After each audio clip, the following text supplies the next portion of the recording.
शेतकरी मित्रांनो, राज्य शासनाच्या सहकार विभागाने कर्जमाफीच्या संदर्भात एक अत्यंत महत्त्वाचे पाऊल उचलले आहे।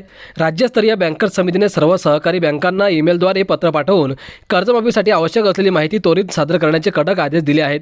यामध्ये प्रामुख्याने NPA आणि ओव्हरड्यू खात्यांची सविस्तर माहिती मागवण्यात आली असून त्यासाठी सुमारे 54 विविध मुद्द्यांवरचा समावेश असलेला फॉर्म बँकांना भरावा लागणार आहे। मित्रांनो, या नवीन अपडेटनुसार सरकार 30 सप्टेंबरपर्यंत पूर्वीचे कर्ज माफ करण्याच्या विचारात असल्याचे दिसून येत आहे। यामध्ये 2019च्या कर्जमाफीनंतर थकीत राहिलेल्या शेतकऱ्यांचा विचार केला जाणार आहे।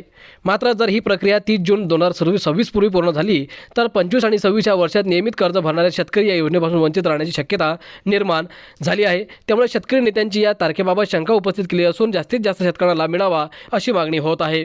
मित्रांनो, तांत्रिक अडथळे टाळण्यासाठी शेतकऱ्यांनी आपला मोबाईल नंबर, खाते, आधार आणि पॅन कार्डला लिंक करणे आवश्यक आहे। बँकांनी अशी माहिती दिली आहे, जर तुम्ही हे सर्व कामं केले नाही तर तुम्हाला कर्जमाफी होणार नाही। धन्यवाद।